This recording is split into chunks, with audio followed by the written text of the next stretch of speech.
안녕하세요.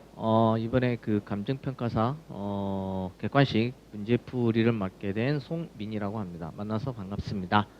어, 그 감정평가사 문제가 좀 난이도가 좀 올라가고 있죠. 뭐 여러분들이 그 기출문제를 모두 풀어보셨을 것 같은데, 그래서 이번에 제 수업은 뭐 3교시로 보통 진행되잖아요. 그래서 그 첫 번째 시간에는 여러분들한테 이제 나눠드린 그 요약 노트를 통해서 기본적인 이론 내용을 한번 점검을 하고요. 그다음에 두 번째, 세 번째 시간에는 40문제를 이제 풀도록 하겠습니다. 이제 이게 이제 진도별로 이렇게 만들었거든요. 진도별 모의고사로 진행을 할 거예요. 그래서 두 번째 시간에 20문제, 그 다음에 세 번째 시간에 20문제 이렇게 해가지고 진행을 할 예정입니다. 그 마지막에 여러분들 가면 이것만 봐도 되고요. 문제는 이것만 풀어도 충분할 것으로 생각이 됩니다. 근데 플러스 여기서 가장 기본적인 게 먼저 우선순위 돼야 되는 게 기출문제입니다. 기출문제는 여러분들이 많이 그 기본으로 이거 다 봐야 되는 거기 때문에 여기에도 문제가 몇 문제 이제 포함이 되어 있지만 주로는 다른 시험에서 나왔던 그 기출문제를 좀 선별을 해가지고 가지고 왔습니다. 그래서 기출문제의 중요한 부분은 이제 또 넣어가지고 할 거니까요. 예, 그렇게 생각을 해주시고요. 순서는 이런 식으로 진행을 할 예정입니다.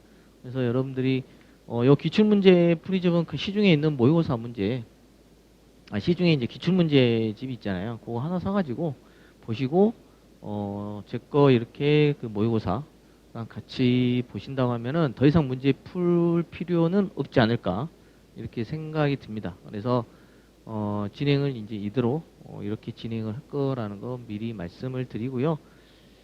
그래서 뭐 민총이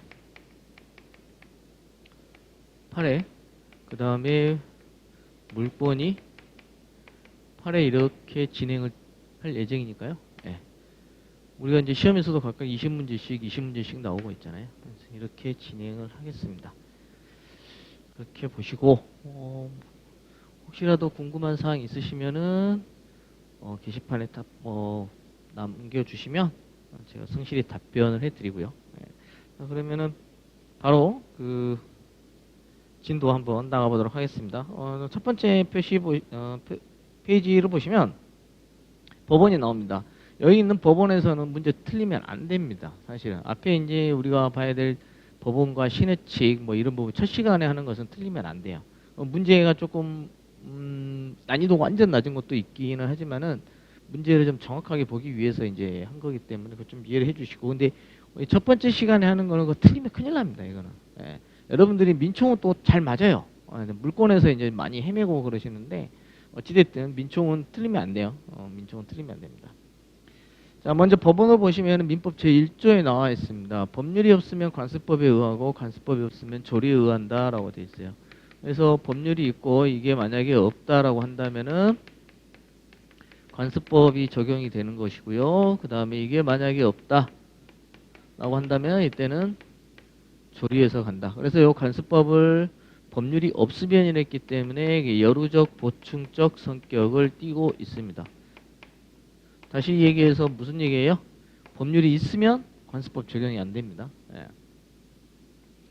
그 다음에 여기 있는 1조에 나와 있는 여기 있는 법률이 의미하는 것은 형식적 의미의 법률만 의미하는 거냐? 그렇지는 않습니다. 형식적 의미의 법률 플러스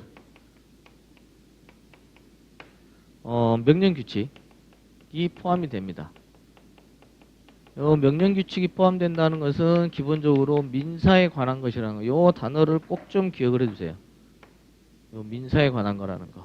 요게 가장 중요합니다. 민사에 관한 거.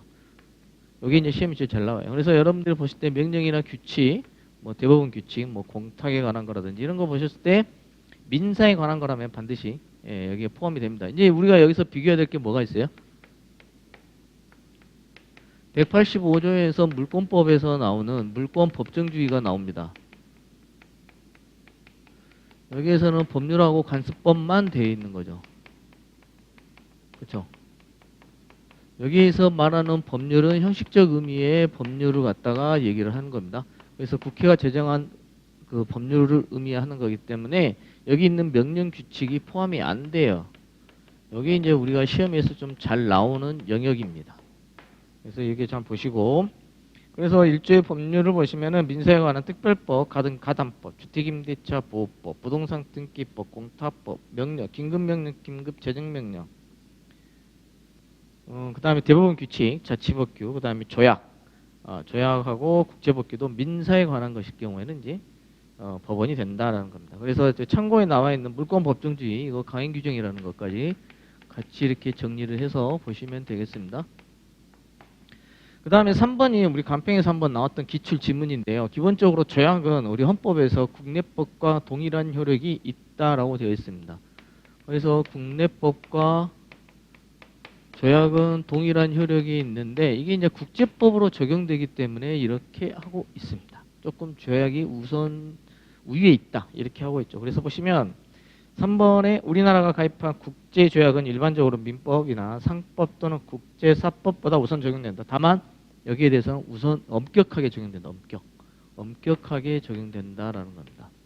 이게 잘못하면 헌법에 위반될 수도 있습니다. 분명히 헌법에서는 국내법과 조약은 동일한 효력이 있다라고 했음에도 불구하고 조약이 우선권을 준다는 우선 우위에 있다라고 판단하는 것은 무리가 좀 있을 수도 있기 때문에 그때 이 부분에 대해서는 엄격하게 적용을 한다라는 거 좀 기억을 해두시기 바랍니다. 그 다음에 여기 법원성에 대해서 조리까지 이건 상식이라고 생각하시면 되는데 이 이후에 이게 판례가 하나가 법원성이 인정되느냐 했을 때 법원성 인정 안 됩니다. 근데 우리가 근데 그 법원에서는 1심, 2심, 3심이 있을 때 대법원에 이제 그 재판에 대해서 기속성은 있거든요. 상급식 재판에 대한 기속성은 인정이 됩니다.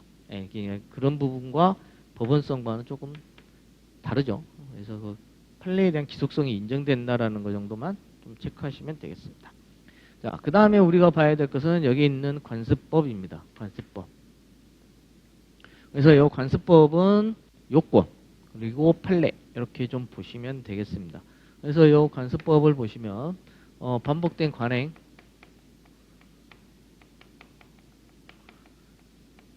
그 다음에 사회 구성원들의 법적 확신, 그 다음에 전체 법 질서에 반하지 않아야 된다. 반하지 않아야 된다. 이 세 가지 요건이 필요합니다. 예.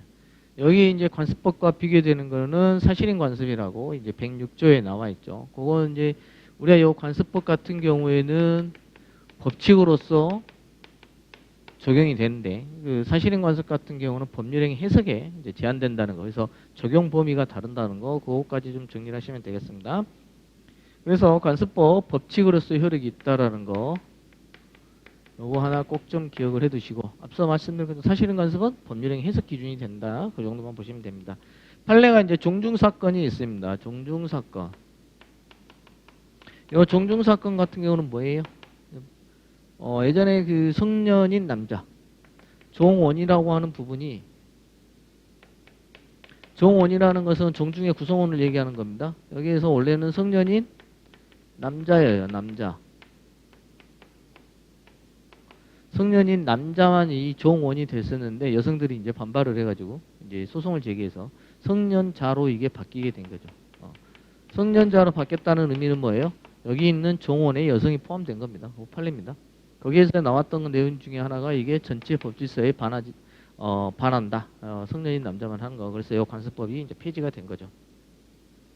그래서 종중의 후성원 성별에 관계없이 성년이 되면 당연히 구성원이 된다. 그래서 미성년자는 종원이 아닙니다. 여기 성년자라고 되어 있어요. 따라서 미성년자 안 됩니다. 그 다음에 사실인 관습과 구별, 단순한 관행, 법적 확신의 결여. 그래서 단순한 관행, 반복된 관행이 아니죠. 법적 확신의 결여. 이와 같은 게